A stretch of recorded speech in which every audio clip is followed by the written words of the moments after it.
लक्ष्मी नारायण नारायण नारायण श्रीमन्नारायण नारायण नारायण आदि नारायण नारायण नारायण नर नारायण नारायण नारायण सूर्य नारायण नारायण नारायण लक्ष्मी नारायण नारायण नारायण।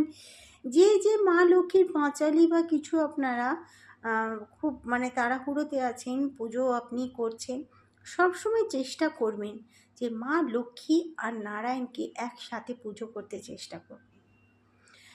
শ্রী গণেশজির আগের মন্ত্র পড়বেন 9 বার, তারপরে মা লক্ষ্মী নারায়ণের এতটুকু মন্ত্র পড়ে পুজো করলে মা তাতেও খুশি হবে। ওনার স্বামীর সাথে ওনার পুজোই সম্পন্ন হয়, পূর্ণ হয়। একলা মাকে কোনোদিন রাখবেন না। মা লক্ষ্মীকে গণেশ, মা সরস্বতী আর কুবেরজিও যদি আছেন তো পাশে নারায়ণের একটা ফটো নিশ্চয়ই রাখবেন। মা স্বামী ছাড়া থাকেন না, আর মা যে ঘরে আসেন সেখানে মা একা এলে থাকেন না। কিসে করে আসেন মা?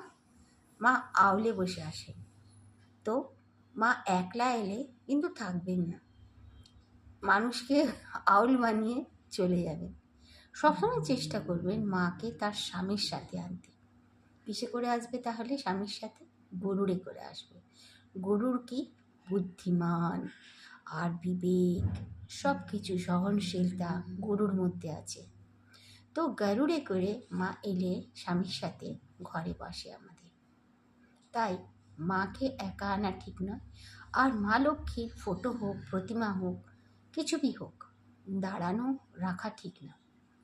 সবসময় চেষ্টা করবেন যে ওটা বসা হোক। হ্যাঁ, অনেকজনকার ঘরে দাঁড়ানো আছে, নিশ্চয় তাদেরও ভালোই তা চলছে, আমি সে মানে বলছি না। কিন্তু যারা এখনও করেননি, আনেননি, জানেন না, তাদের জন্য এটা বললাম।